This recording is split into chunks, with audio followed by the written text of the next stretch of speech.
going on, everybody? You are tuned into the Plug Exclusive, where we are on the campus of the University of North Carolina at Chapel Hill, where we are about to plug you guys into the behind-the-scenes look at the Men's Basketball Media Day.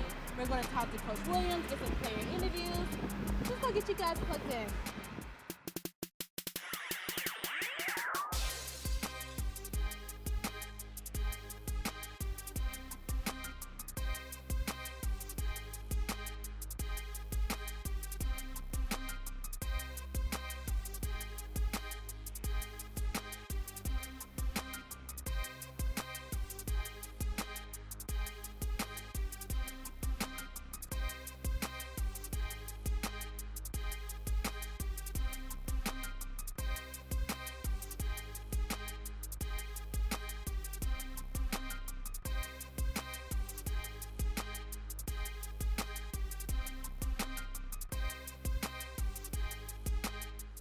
Coach, who are you looking to take on the leadership role for this team? As I said a few minutes ago, the three seniors have done a nice job, but those three juniors are good role models too, and everybody listens to what they say.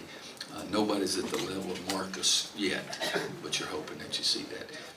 I think that we'll have to see who's going to do it and who's going to handle the adversity and get everybody to understand next play, next game, next game, next game, instead of wallowing around in something that was difficult. All right, guys, now I know that we're focusing on UNC today, but I wanted to hit on something that I mentioned last week but didn't make video, and that is the policing of Cam Newton. Stop it. I hate seeing the Twitter comments, Facebook, all over social media discussing how to humble Cam Newton and that he may have deserved a concussion. Whoever deserves a concussion? Cam needs to enjoy football and do what he does best and entertain and win games. Stop policing him. He doesn't need to be humble. He needs to be himself and do what he does best, win games and entertain the people. So yeah, again, stop. Roy, in college basketball these days, teams don't usually get to the championship game and return a whole nucleus of juniors and seniors the way you do. How far ahead of the game does that put you, having that many returning guys that know how to do things, that know you, and as opposed to having to start over from scratch with a whole new roster like a lot of teams do? Well, we've been going for about 10 minutes. I haven't made a golf reference yet, so you guys know it's overdue. But, 30 years ago, the United States Ryder Cup team, when they lost Arnold and Jack, that wasn't just two guys.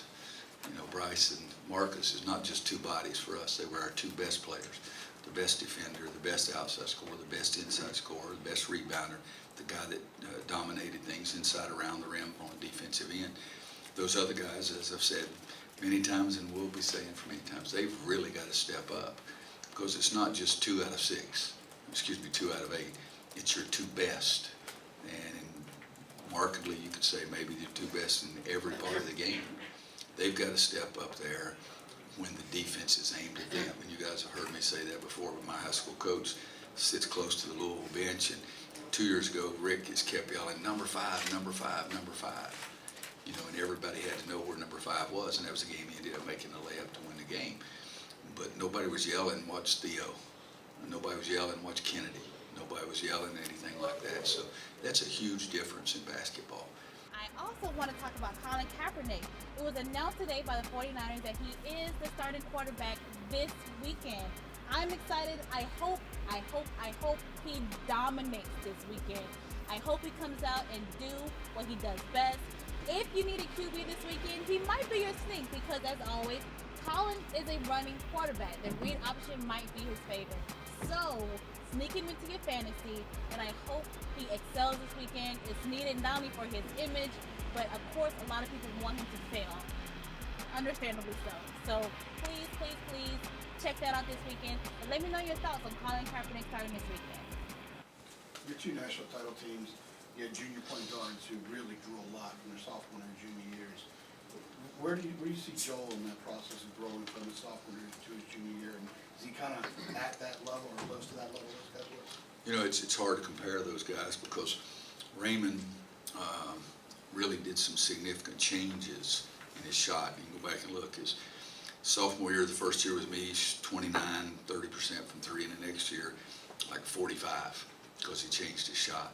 Ty wasn't really much because he was really a big-time player as a sophomore, and just we were so focused on Tyler Hansbrough that all of a sudden Danny's better and Wayne's better and Ty's better, then the scoring was split so much. And Ty was such an effective weapon even on the defensive end of the floor. I think he still holds the record for most steals in the finals. So he changed his game a little bit as well. I think Joel's just got to keep doing what he's doing right now, and he's been more aggressive offensively, which I want him to do because he shoots the ball so well. And I think that's where you'll see him. I don't know how many threes he shot last year, but wasn't he our leading three-point shooter percentage-wise? Yes. Yeah, I think so. And so I still want him to do that again too. Put a little pressure on Steve. I don't want him to feel comfortable over there. Roy, what kind of shape is Meeks in? Good, not great.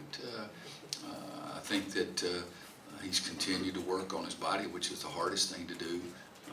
So he's got to be able to do it on game time now. And I think if he does that, then he can really take that step up. But I'd say he's been playing well, not great, but been playing well in practice. And you'll get a chance to see him today if you can't find anything better to do. How much of a struggle is it? Piggybacking off of Colin Kaepernick starting this weekend, Coach Williams got asked the question of how he talks to his players about what's going on within the social justice of America right now, as well as Colin Kaepernick. I was a little surprised by his answers. I was actually kind of shocked that he even indulged in it. But take a look at the interview and see what he says. We did talk about it, did talk to them, brought them in like the day after Kaepernick's first stance. I don't mind telling you, I try to be straightforward every time I can. And when he did it, at first it made me very angry. Guys making $19 million, what do you have to say against our country? And then he explained himself more. I listened better.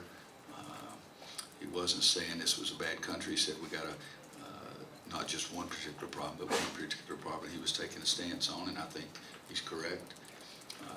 So I told that to the team. Two guys come up to me and asked me my opinion on that. I think we have a very significant problem throughout our entire country, and a lot of different things what I'm watching on people debating on TV for sure. But then I told them, I said, tell me, I said, the only thing I want you to do is I'll be with you. I may disagree, but I'll be with you, but don't surprise me. I was very pleased at the first game after that. All of my guys stood together in the end zone and did it together. But I would, if somebody came in and said, Coach, I want to do this, I would try to understand what he's saying and give him my point of view, and then hopefully a decision would be made. But we do have a marvelous, marvelous place to live. We have some problems that are very, very much right out in front of us. And so I've softened my stance a great deal on Kaepernick, especially after he talked to the Navy SEAL, and what the Navy SEAL said about him and that kind of thing. So I'm about as patriotic as anybody can possibly be, but it's a very important issue right now. All right, guys, I'm going to lead you to one of the interviews that I did this afternoon with Luke May. He's a sophomore this year, and he talked a little bit about his expectations for the team, as well as what it's like to hear his name being chanted as a freshman going onto the court. Take a look at this interview. Hi, Luke. How are you? Doing well. I'm doing good. So tell me about your expectations for this season. We have high expectations, just like any year playing Carolina basketball. I mean, Coach has a lot of things that he wants us to do and wants us to prepare for, and we have a lot of things that we expect out of ourselves. So just really trying to improve every game and continue to get better is really the biggest thing for us. Now, last year, I know a lot of times whenever you came in the game, a lot of people got excited. Tell me about that feeling whenever you get on the court and people are just, screaming your name. It's a good feeling. Especially as a freshman. Exactly, yeah. Having the opportunity to play as a freshman at a school like this, basketball is so big. I mean, it was a great opportunity, and I just hope to build on that and continue to get better as the season progresses, and that's what I've really been working all summer, trying to prepare for. And this season, what do you change in this season as far as your game, and what do you hope to improve on? Just really making better decisions and playing to my strengths, and doing whatever I can to help my team win and continue to work on some of the things that I might not do as well, and just kind of continue to play hard. This is the biggest thing for me. Now, what game are you looking forward to this season? I know you guys are playing in Hawaii this year. I know Hawaii's going to be great. It's going to be a lot of fun to be out there with the team, but I feel like every year it's always going to be Carolina and Duke. Absolutely, Is yeah. the biggest one, so that's what I'm probably looking forward to. Okay, thank you. Thank you so You're much. so awesome. Yes, ma'am. Maybe my favorite. All right, guys, that wraps up our day at University of North Carolina at Chapel Hill for their media day. I hope you guys enjoyed it. I always did. I'm ready for basketball season. I hope you guys are too. As always, if you have any questions, comments, concerns, hit me up right here. Quierra, look, and just, ask me any type of questions you want.